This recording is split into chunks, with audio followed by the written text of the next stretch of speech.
Welcome back to our second lecture in our Technologies of Herbal Concentration and Extraction class. Today we're going to be talking about what are extracts. Overarching question of the day is if two people say that they have lavender extract, are they guaranteed to be talking about the same thing? The key concepts that you should take away from this lecture are distinguishing between agricultural products and extracts, knowing the names of different types of extracts, recognizing major extraction techniques, understanding that extraction changes the material that can change the material that's being extracted, and define yield, selectivity, and some other characterizations. To start out, I want to ask the question, which of the following would you consider to be an extract? Here I've pulled three different agricultural products, oranges, olives, and vanilla, and given some examples of things that might be here. So an orange, orange juice, orange zest, an orange smell, olives themselves, olive oil, olive tapenade, vanilla beans, and vanilla flavor. So take a second, go through and mark each one as to whether you think it's a extract or not. All right, ready or not, we're moving on. Here's how I would mark these. An orange is a neat underlying agricultural product, not an extract. Orange juice is possibly an extract, depending on exactly how you want to consider that, right? We've pulled the juice out of the orange. Uh, Similarly, orange zest, nothing has been extracted, even though we've mechanically removed some parts of that agricultural product. And orange scent is definitely an extract. Similarly, if we look at olives, both the raw underlying olives and olive tapenade, which is just olives chopped up, are not extracts, but olive oil has been extracted out of those olives. Similarly, the raw vanilla beans are the product, and vanilla flavor, vanilla extract is an extract. And so, hopefully, what you can see from these examples are that some things um, have a slightly blurry line about what one might consider to be an extract, such as juices, and that there's different types of products, so oils, these different scents or infusions, which can be considered extracts. For this course, I'd like to define an agricultural product as a plant material that is harvested and sold largely in its intact intrinsic form. So we haven't massively altered the chemical composition or distribution of that material.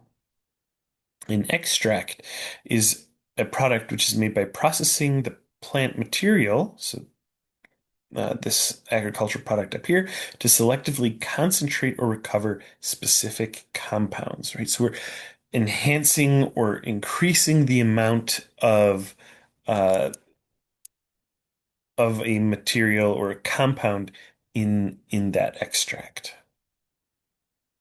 And so we can sort of go through some examples and think about how we can delineate between agricultural products and extracts.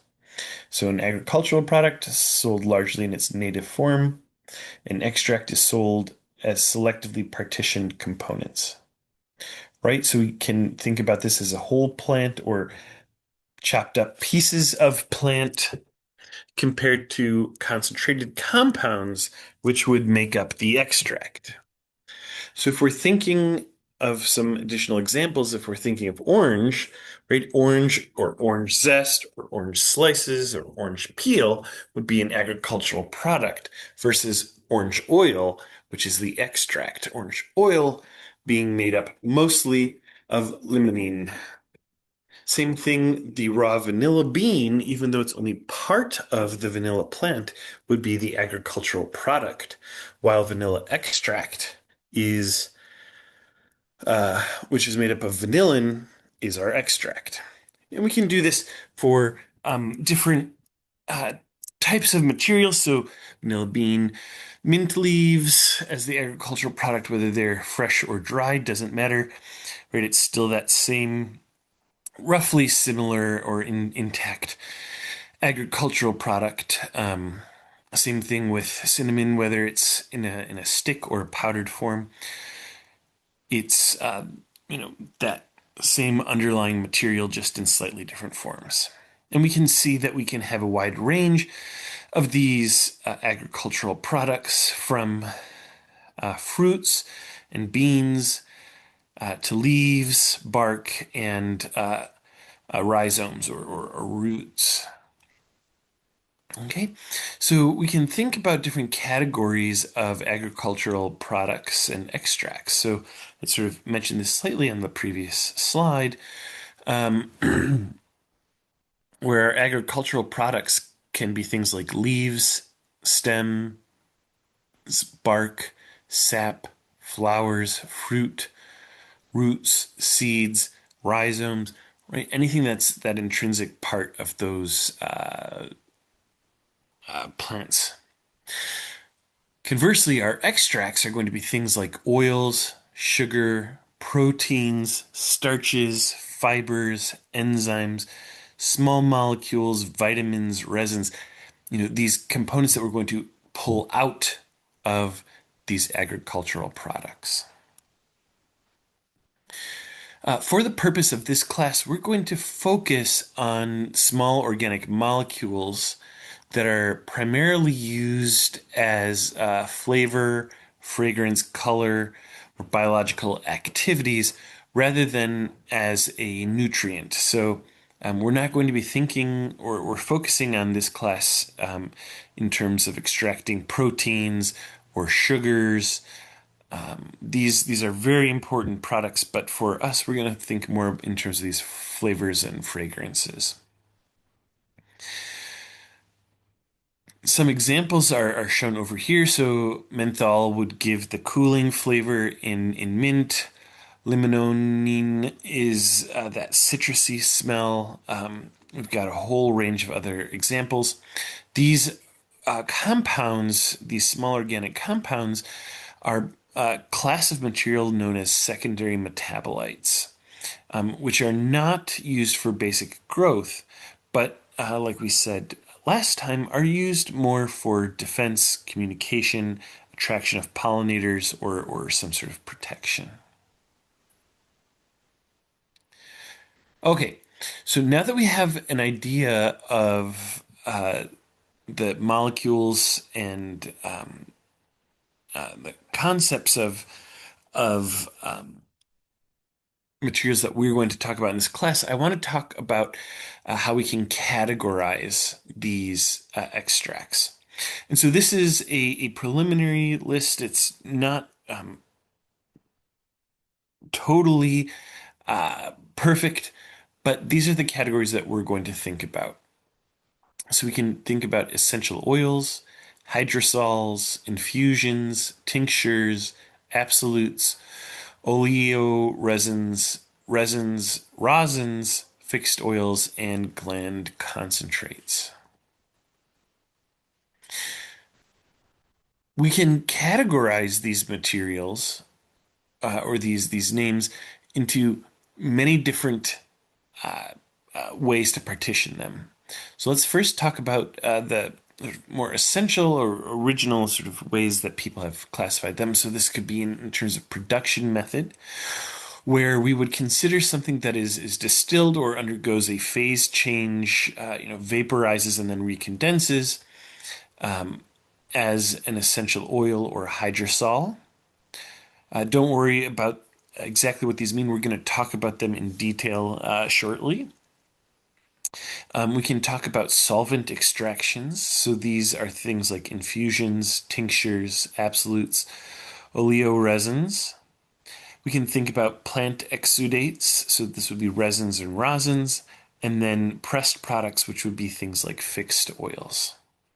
Right, so this is how these materials have classically been defined, where their initial sort of concept came along.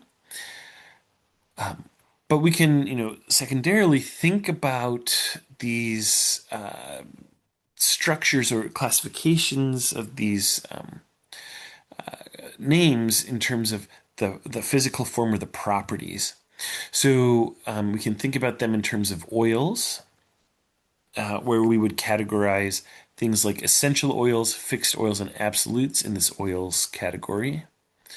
Solvated extractions, so these are things like infusions, tinctures, absolutes, and hydrosols. And solids, so these would be things like resins, rosins, and oleoresins. Right. And so what you're starting to see if we compare the production method versus physical property forms are that, it's not necessarily cut and dry. Right? We can see that some essential oils and pressed products, etc., can show up in multiple categories. So we can also think of them in terms of a third set where we have high volatility or highly aromatic products. So these are things that are really used a lot for smell. So these are things like essential oils, hydrosols, and absolutes. We could think about these different categories in terms of, these materials, so solvent-based extraction, so compounds which are held within or solvated by, held within a secondary compound. So whether that's usually water or alcohol, and these are generally used for food products, for flavor, or we can think about things that are naturally exudates, so something that we're pulling directly out of the plant. So this is things like resins, rosins, and fixed oils. So I don't want you to memorize this, but I do want you to be aware that these are sort of how we might start thinking about these different extract products and how we can use them and how we can categorize them. So, right, here's the thing, like I was mentioning earlier, nothing is cut and dry. If we take orange oil, right, if we looked at production method, we would say, well, that's an essential, it falls in the essential oil category. It must be made by distillation, but it's actually made by pressing, right? And so, rose water, right, is in the hydrosol category, even though it's in a solvated extract, but it's produced by distillation, right? So, everything that's in this category and this category, it's not a one-to-one, right? So, in the end, uh, these products have a traditional name that usually comes from the production method, but today the most economical method of getting that material is what's going to be used when there's multiple routes to that product possible. All right, so now that we've sort of talked about general categories, I wanted to take a second and really put definitions to these names. And here I do want you to become familiar with these names and what they mean. So, an essential is a concentrated volatile aromatic compound obtained from plants. So, these would be things like lavender oil, orange oil, peppermint oil, as examples. They have high vapor pressure, so they're going to volatilize or vaporize, turn to gas relatively easily. They're going to be highly aromatic. They're not suspended in anything, and they generally have high value. In general, these are made by either distillation and or pressing. Don't worry if you don't know what these production methods are quite yet. We'll talk about those in a second after we've gone through sort of our definitions. The second category is a hydrosol. These are a hydrosol is the aromatic water remaining after steam distillation. In that water, are some fragrant molecules. So this is intrinsically a molecule suspended in water. It's aromatic, but it's nowhere near as aromatic or smelling as the essential oil, which is very concentrated. And it has a significantly lower value than the essential oil. Some examples that you may see are things like rose water or orange blossom oil. And of course, because the definition says this is the aromatic water that remains after steam distillation, this is only produced by steam distillation. All right, so now we're going to think a little bit more about extraction, solvent-based extractions. The first one that I want to bring up is an infusion. And so this is a water-based extract of a plant material.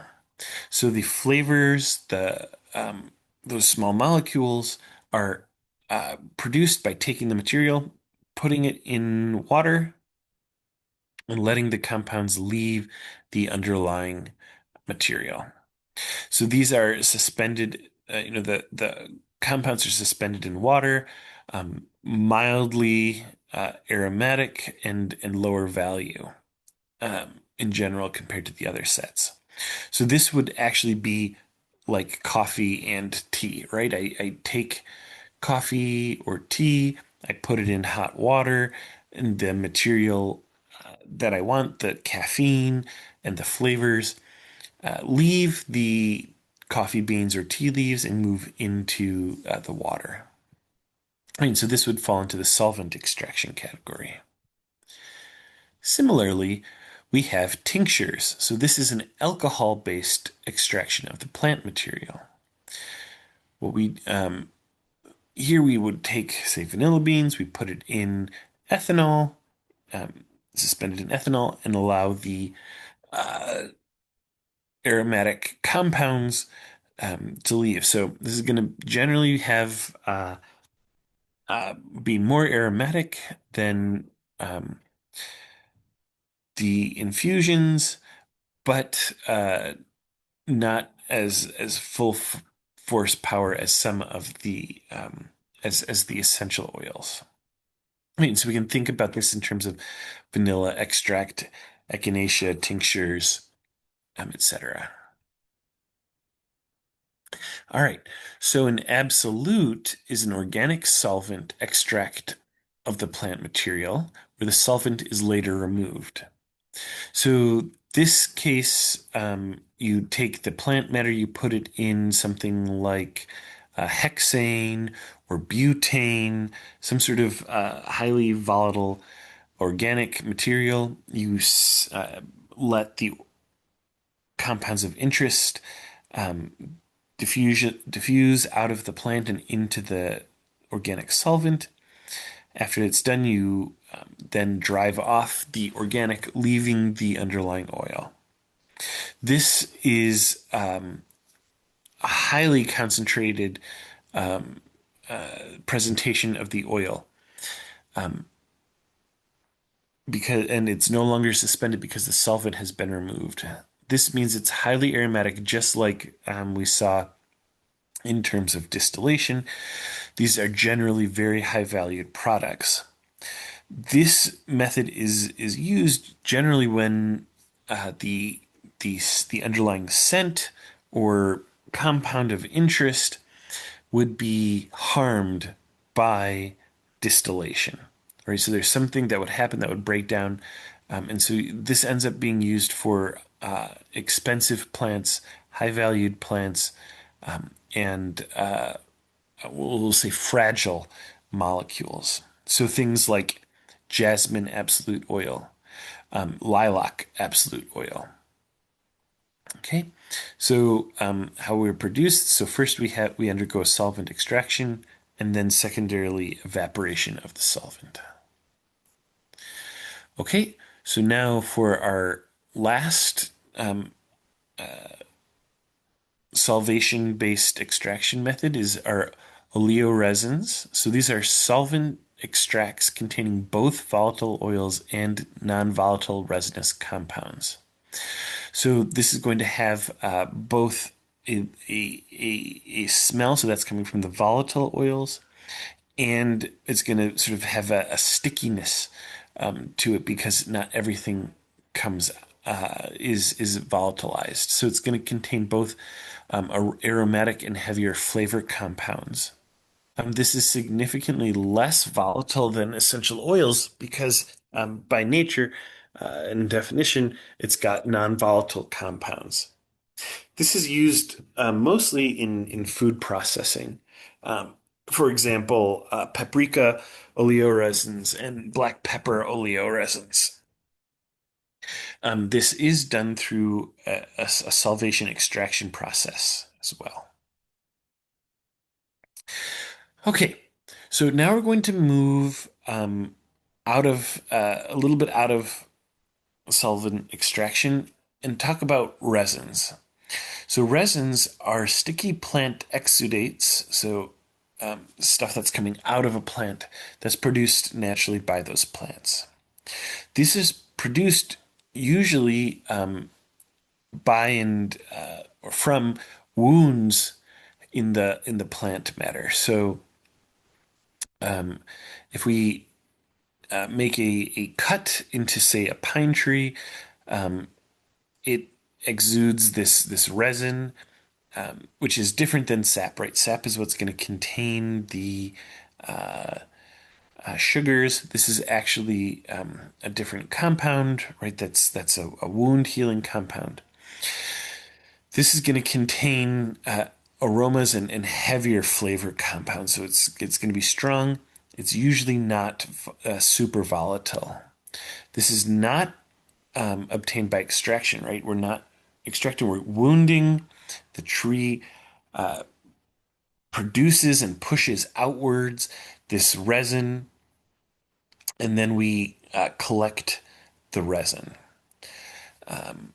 Usually, this is very sticky, viscous, and it becomes harder with age. So, examples of this would be frankincense, myrrh, pine resin. You could think about latex, rubber,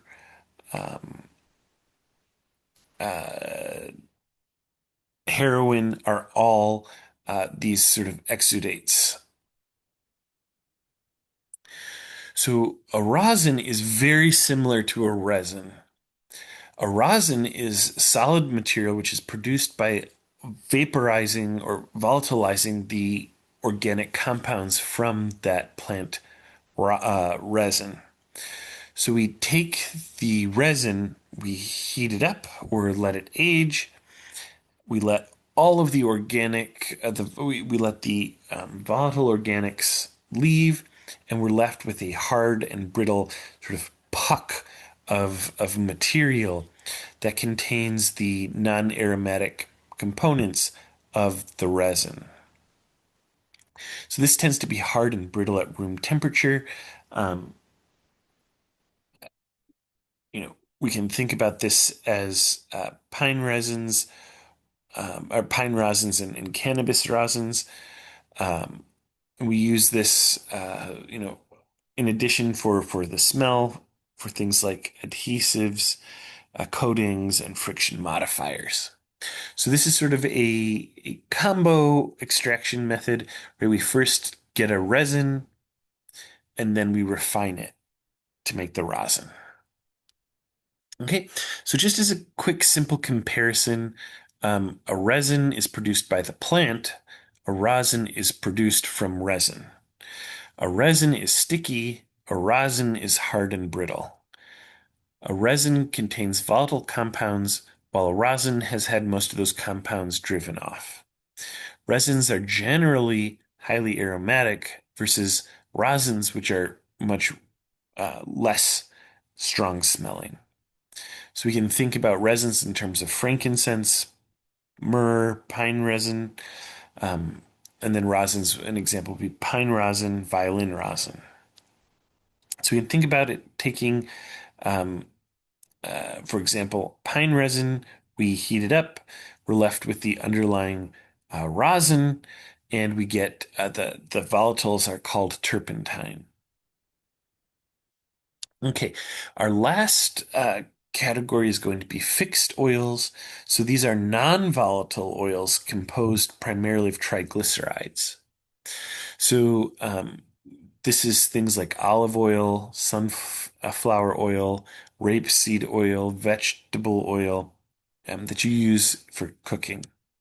These are usually much lower in price than the expensive essential oils, right? And so here we generally take either seeds or fruit and we just press them. We mechanically express the oil out of that um, plant material. So if we want to do another quick comparison, because what's the difference between essential oils and fixed oils? So in essential oils, we have small volatile aromatic compounds versus fixed oils are triglycerides, so fat. Um, Essential oils are highly volatile. It vaporizes relatively easily versus fixed oils, which have low volatility. If I set out oil, it's just not going to evaporate. But if I set out um, lavender oil, it will volatilize. And that leads to a strong aroma of the essential oil, but a relatively mild oil aroma for the fixed oil. Once it does evaporate, an essential oil usually leaves no greasy residue, but a fixed oil does. We can also think about how we get the extraction. So, essential oils are generally produced via distillation, pressing, or via an absolute.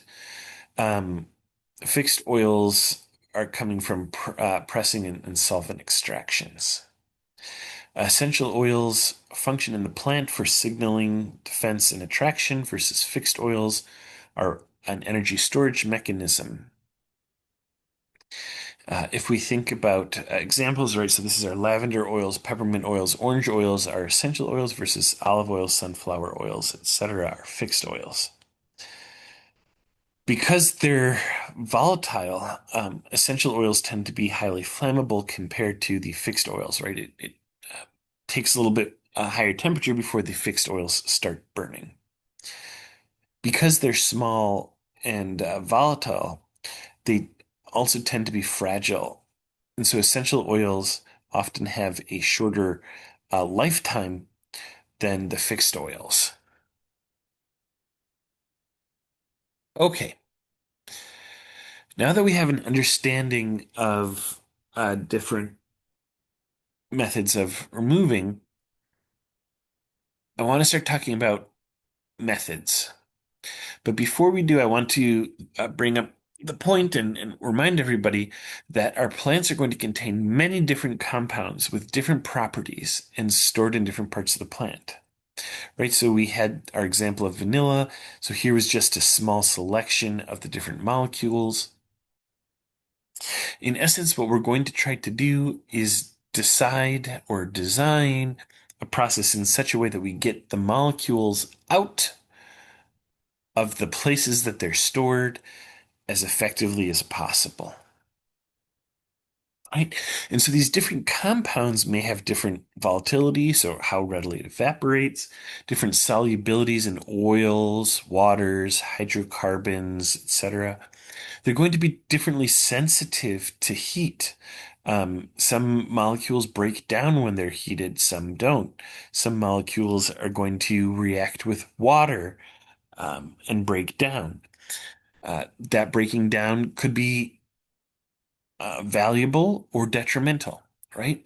So we need to pick our method that's going to uh, maximize the compound that we desire. Okay, so we're going to go through about six different or several different types of methods: pressing, distillation, solvent extraction, water extraction, exudates, and purification methods. We're not going to go deep into the science and engineering of these, but today, but I do want you to start thinking about these different methods and becoming familiar with them.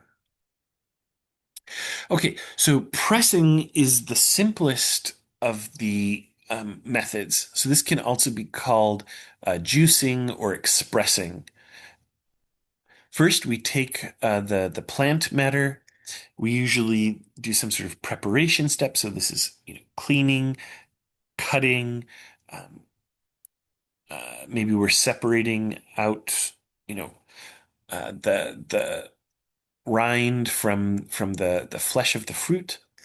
We then put it in some sort of press, and we just apply mechanical pressure. And that mechanical pressure ruptures the cellular organelles and cellular vesicles, which are containing the oil, and juices, um, which then leave the plant. A mesh or a membrane holds back the fibrous solid materials and allows the liquid to move to leave the press. We then collect it in some sort of jar where we allow the phases to separate. So here we can see oil and water, and then we can just decant off the desired product. Okay, so we can have several different sets. We can start out with doing a pressing, but then we can also have a secondary separations such as heating or cooling or finer filtration to further remove uh, desired or undesired components of these pieces. The biggest advantage of this is it is simple and low cost. Additionally, you have minimal alteration of these compounds, especially if there's no secondary separation or treatment, right? You're getting about as pure of the profile as you can get. But it only works in plants that are going to contain free oil or easily available oils. Things where we don't have delicate or don't have these sort of oil containing sacs, it's much, much, much harder to do pressing and you get a much lower yield. Okay. And so this is usually used for things like citrus oils and fixed oils.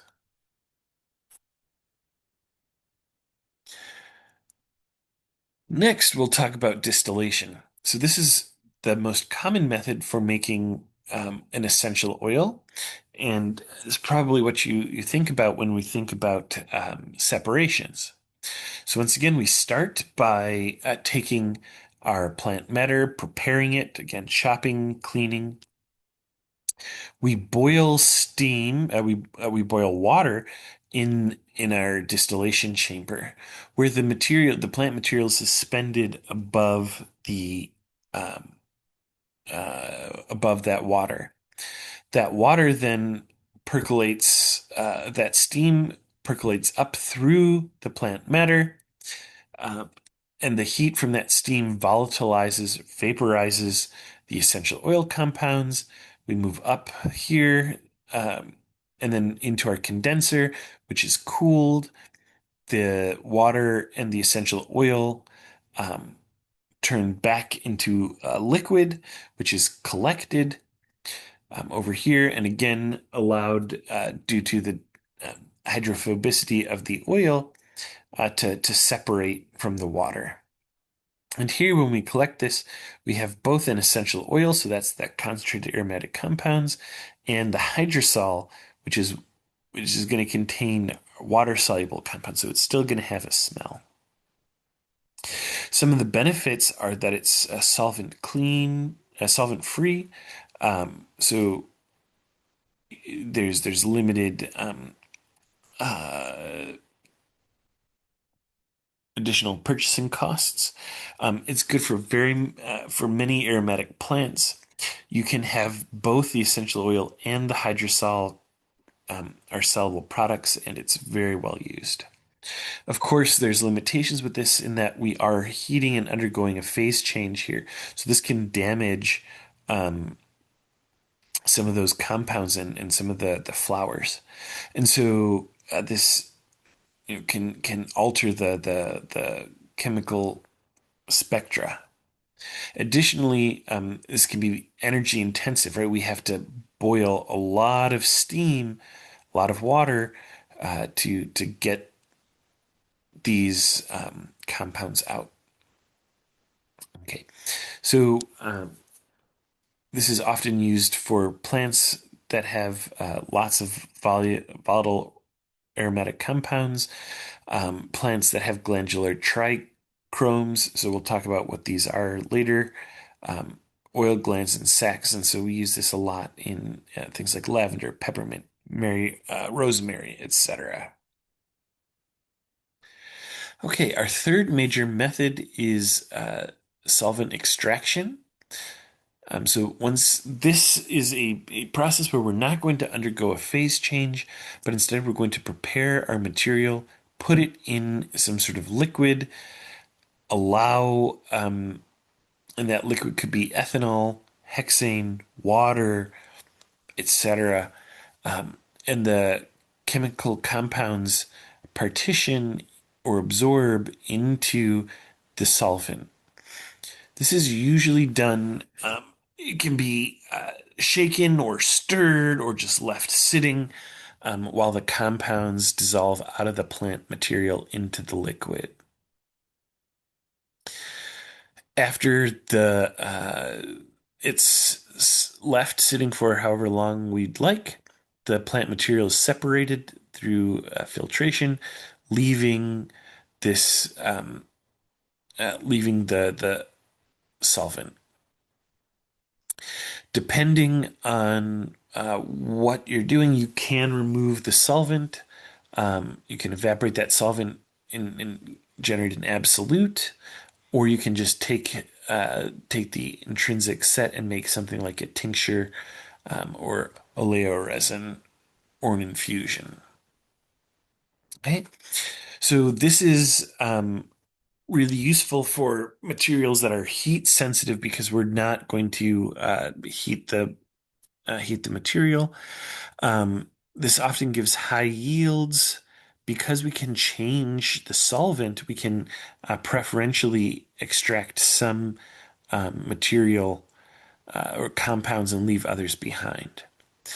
But there are limitations in that, depending on what solvent you're using, that solvent may be may need to be removed because some of those solvents, like hexane, butane, are flammable or toxic. Okay. And so that can lead to flammability issues as well. All right. So, we generally don't want to do this with, we generally like to use this with dried material so that we don't end up just getting water into our solvent. Okay. So, common solvents include water, and ethanol. And so these can be used for foods. And if we're thinking more in terms of fragrances, which are not going to be added into something consumed, we can use things like hexane or methanol, and those will pull out slightly different products. Okay. Um, so now exudates. So these are things like resins, gums, latex. We talked briefly about this. We move to a plant, we injure it somehow, either naturally or maybe insects have already injured the plant, and then that plant just naturally secretes the resin as a form of protection and wound healing. Just like you and I get scabs, these resins are going to fill in the injury. The exudate accumulates and the mass is going to thicken and harden as it's exposed to air. The humans come by later, chip or chisel it off, leaving the plant as unharmed as possible. You can then go through secondary cleaning or sorting, and it's ready to use. right? So these are produced naturally by the plant. They generally have very complex structures.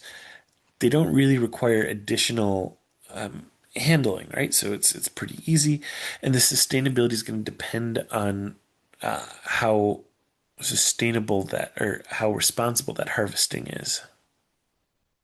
Okay, so if too much is taken, you can end up harming the trees, and how you do it, you can have very large variance in quality and composition. And then, so some of the key sets are resins, which we've talked about. So gums, which are generally a little bit softer than resins, and then latex, which is a milky sap. Okay.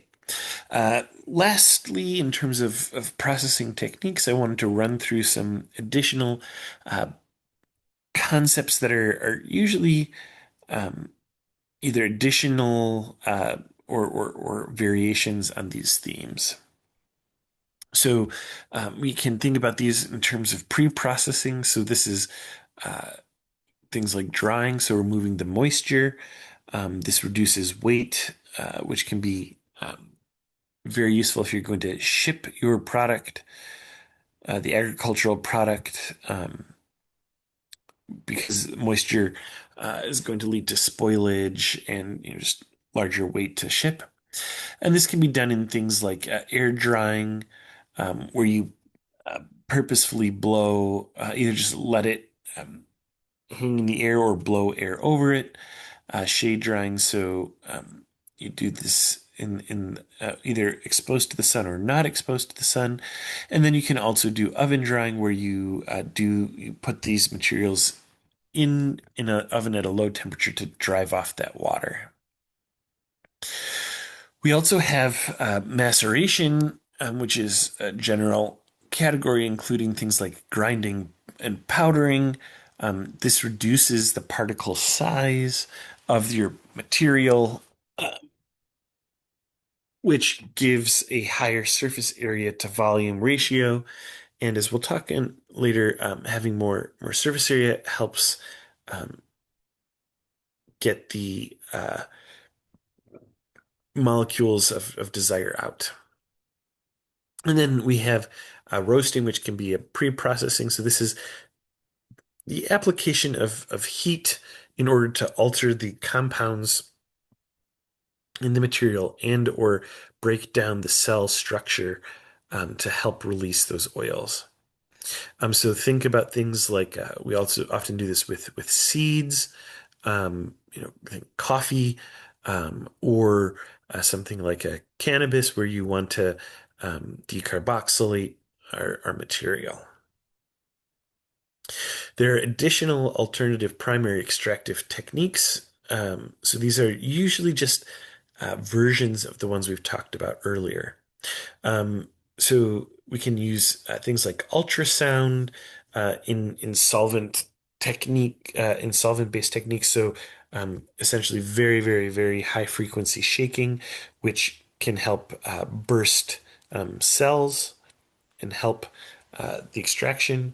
So microwaves. So this is putting heat and energy into the plants directly. Evaporative distillation. So here we are heating the material to do the evaporative uh, solvation, where we let the molecules volatilize and then we cool it down to then get further concentration. And we can do things like vacuum assisted uh, evaporation or concentration. We pull vacuum on the system that lowers the vapor pressure and helps drive compounds. We can also think of things like perstraction. So this is continuous hot percolation, where we pass a solvent through the plant continuously at elevated temperatures. And so we end up having usually faster extraction than just a solvent based sitting in a solvent. We can also do post processing, so things like liquid extraction. So let's say we have an organic phase, we can expose that organic phase to clean water that will then any molecules will then partition between the oil and the water. And so this helps remove various compounds, right? So if you really don't want aqueous or hydrophilic compounds, this is a way to remove those. Or if you want to increase them, you can pull those out. A separation column based chromatography, we would run we pour the oil into a column. We let it flow down through the column with the help of some sort of carrying phase. And this, based on the residence time or how long it takes the different compounds to move through the column, we can separate these. And this can lead to very high selectivity of the individual compounds. We can then also, of course, do roasting after some sort of separation to then change the behavior of the already separated compounds. Okay, so we've talked a lot about different products that are made as well as ways to make them. So I just want to sort of talk about what's going to happen with the material, right? So we start with this original amount of material, and there's sort of a few different things that can happen to all the different compounds. First, material can be retained. So these are materials which are going to stay within the actual solid plant material after processing. So ideally in this class, these are things like cellulose, proteins, waxes, chlorophyll.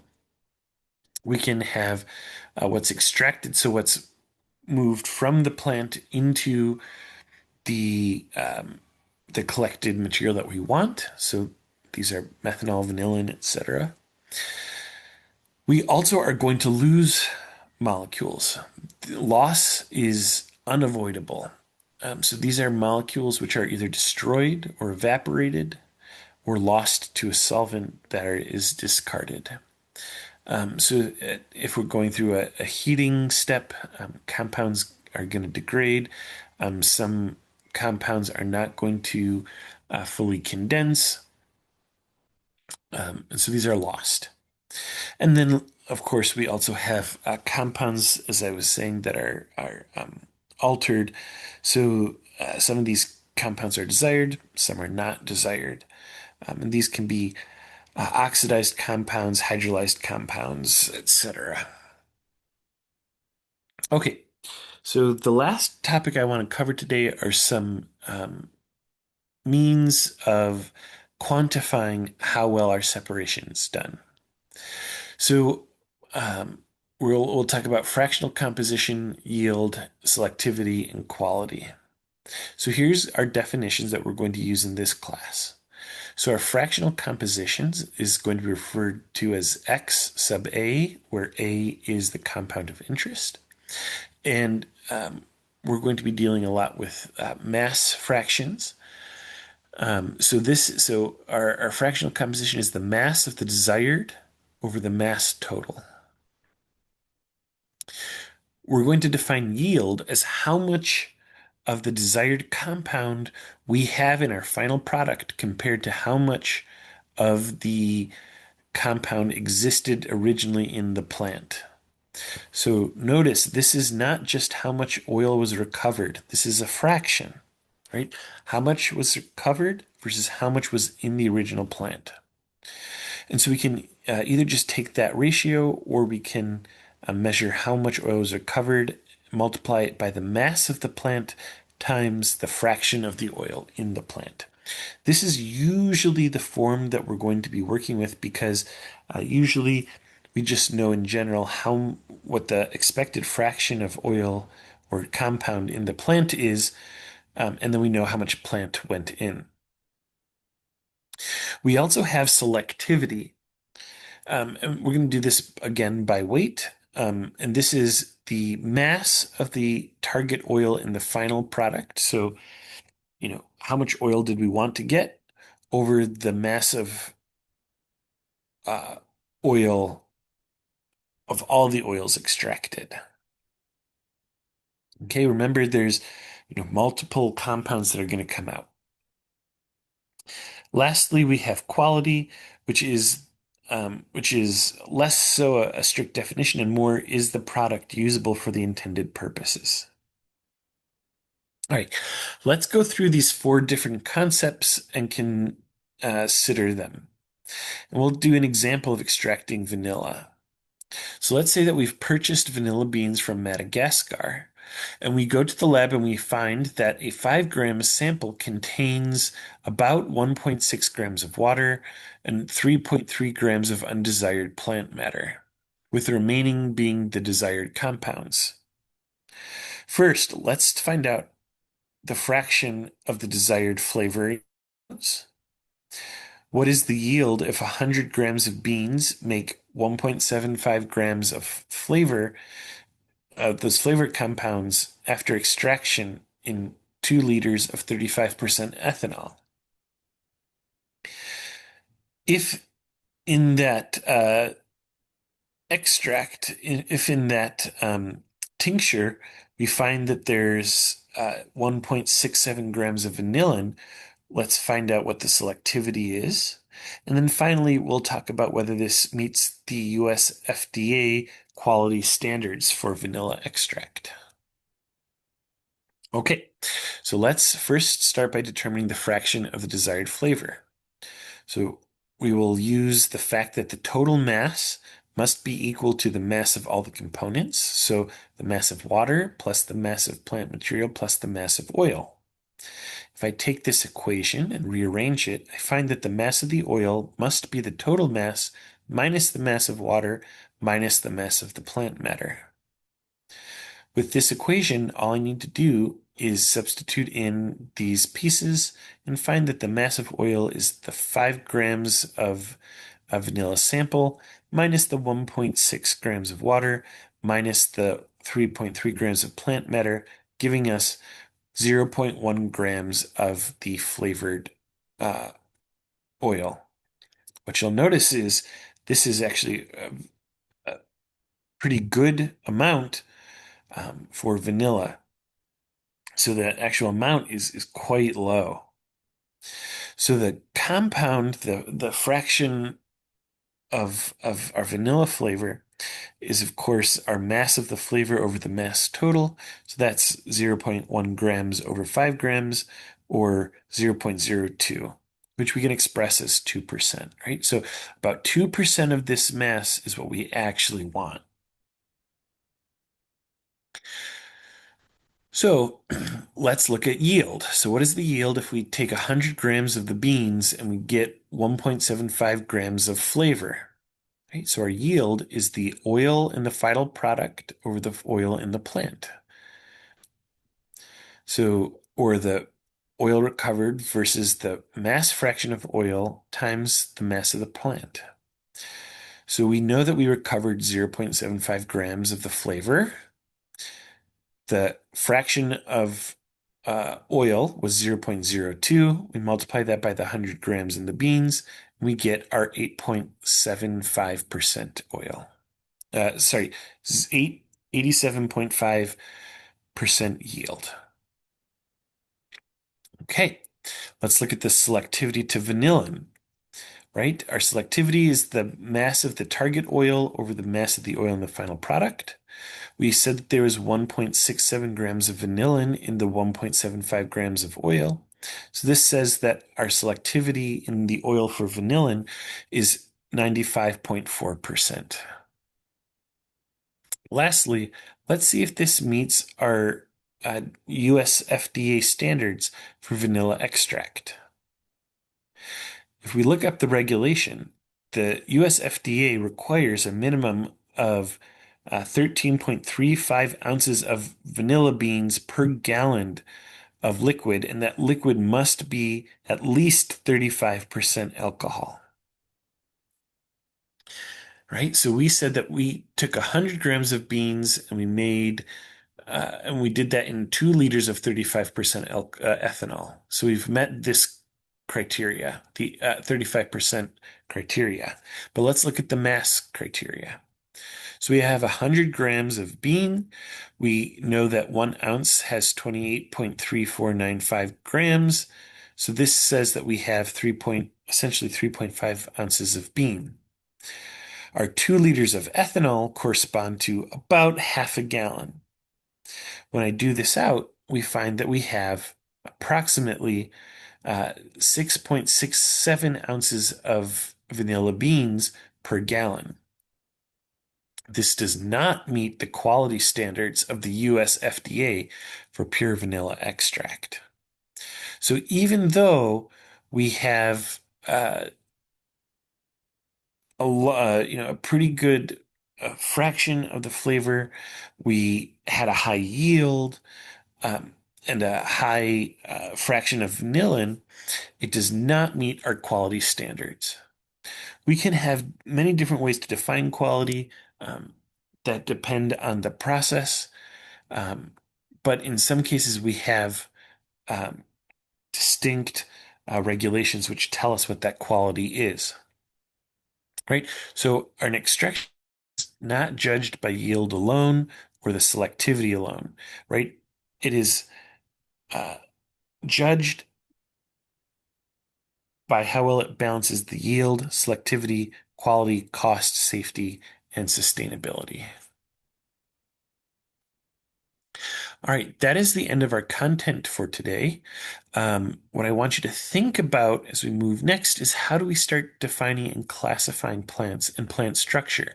Because this is going to end up dictating how we can, what types of processes we can use. So at the end of today, you should be able to answer the question, if two people say they have lavender extract, are they talking about the same thing?